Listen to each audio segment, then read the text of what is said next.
We all need people we can count on to tell us the truth, even if it's something we don't necessarily want to hear. You see, we're going to be wrong and sometimes flawed.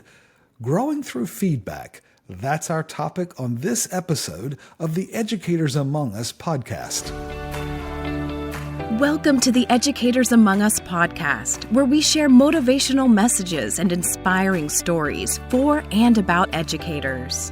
Your host, Scott Barron, is author of the critically acclaimed book, Love 'Em and Lead 'Em, and provides powerful insights and wisdom for those who heed the call to teach, coach, lead, and serve at all levels of education. This is Scott Barron, and I'm honored to be your host for the Educators Among Us podcast.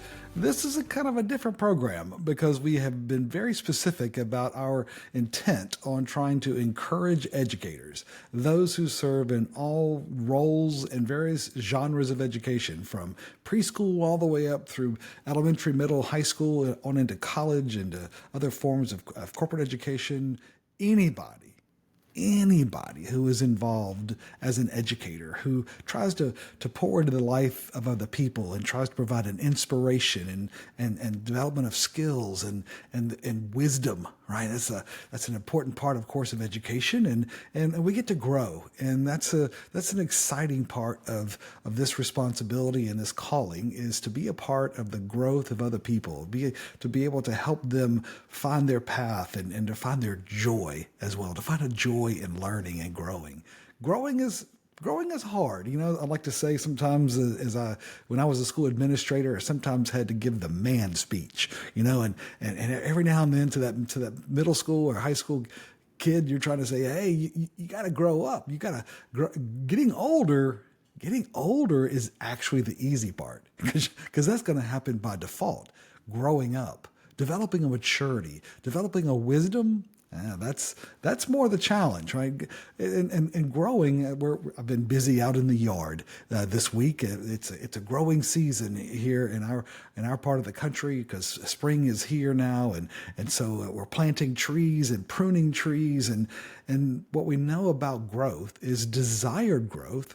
It takes effort. Right? It takes investment. It takes sometimes getting rid of the stuff that's not working and finding new things. And this is a season often in a lot of schools around the world where it's that season. It's that season to figure out not only how do we finish this year strong, but how do we make sure as we're going into the season of this next year that we're ready, that we're intentional, that we're creating a culture for both educators and students to thrive, to grow, to become their best. And the people who got us to where we are today sometimes are not the ones that get us to that next stage.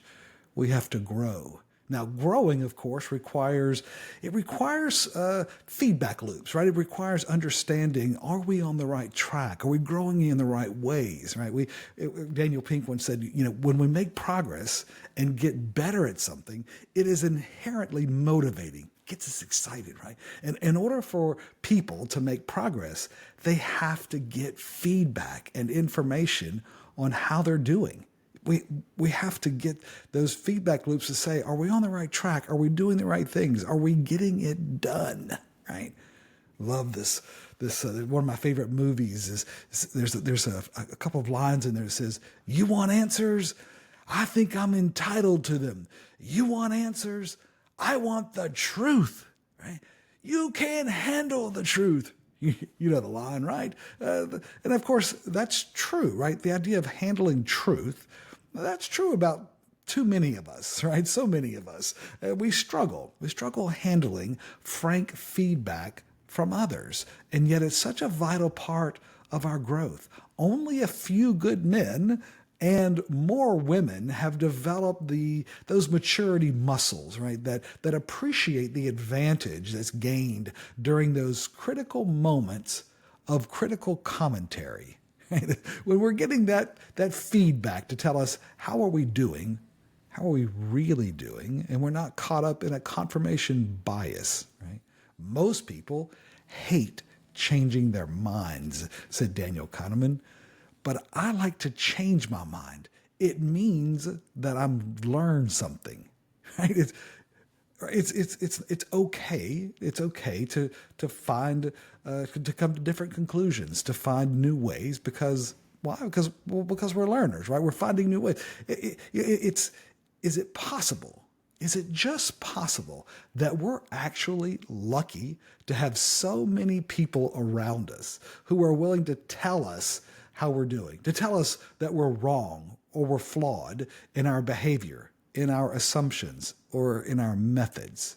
Are we actually lucky? That's an interesting thought, right?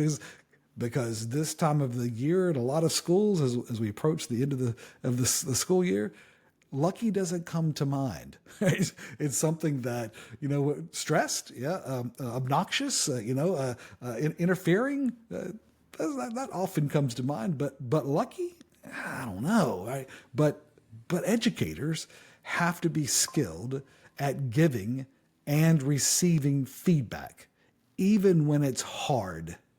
Even when it's hard, we have to be able to get and to give feedback. The perspective of others gives us the privilege of learning and changing our minds. Right? We get to take new information in. We get to take on new ways and new thoughts and maybe reconsider. Right? That's the power of reconsideration. Once we choose to openly listen to feedback, right, then we steadily become less defensive, right, more receptive, and even have greater expertise. Those who are smart, those who are even wise, they listen. Listen to advice and accept instruction that you may gain wisdom in the future. That's Proverbs 19:20, right? Listen to advice, accept instruction. As educators, that's a part of our journey as well, just as we give that for our students. Logically, we can justify avoiding the haters, right?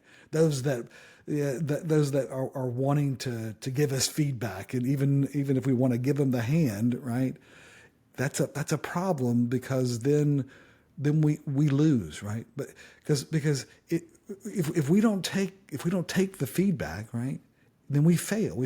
As a growth strategy, right, we need the feedback, because we make ourselves deaf to feedback, and we become overconfident in our abilities, and we get stuck in less of what we could be, less of what we could learn, less of what we could do.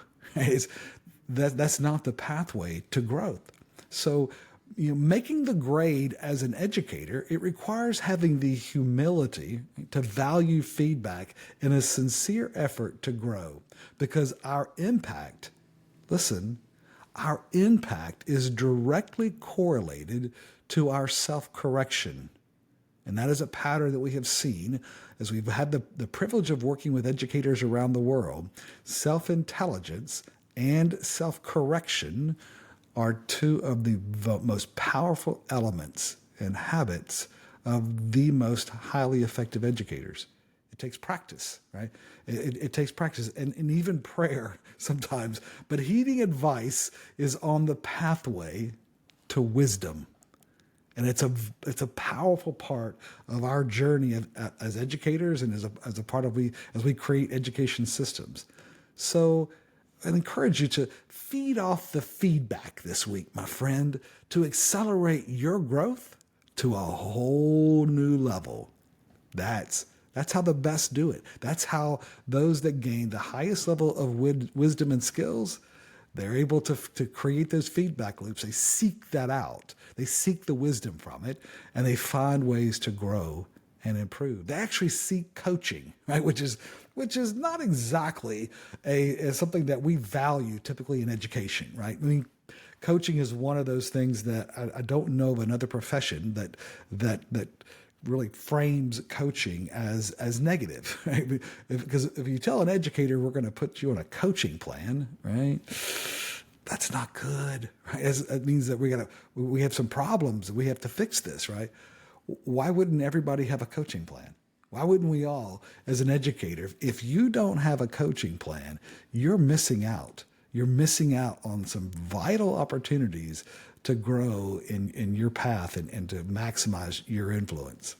I was on a coaching call this past week with the head of a school, and it was really a cool story where she was talking to a colleague at another school that's part of our school growth network, and as they were talking, the one I was speaking to realized that this other head of school was struggling. This principal was struggling, and so she said, "Hey, how about I just come see you?" And she literally drove a few hours with one of her with her daughter to go and visit this other principal, just to hang out for the day a little bit and encourage and laugh and cry and just be there, right?